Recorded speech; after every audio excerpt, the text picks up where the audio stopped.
در ماه شعبان روزه داشتن ممکن است؟ بله، در ماه شعبان روزه داشتن ممکن است، بلکه یکی از ماه‌هایی هست که روزه داشتن اجر عظیم دارد. خیلی که امام بخاری رحمت الله علیه در صحیح بخاری گفتند که باب صوم شعبان، باب درباره مشروع بودن و جایز بودن روزه داشتن ماه شعبان.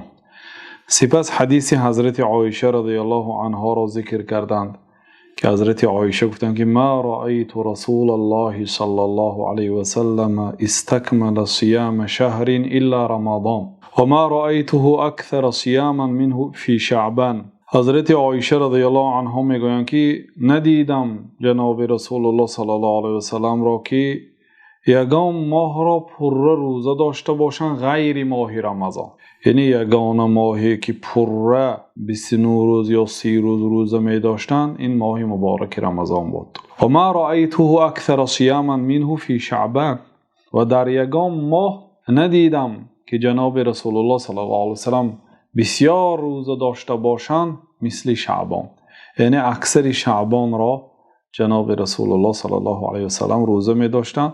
بنابراین حضرت عایشه رضی الله عنها گفتند که کان یکون علی الصوم من رمضان فلا اقضیه فما استطیع ان اقضیه الا فی شعبان.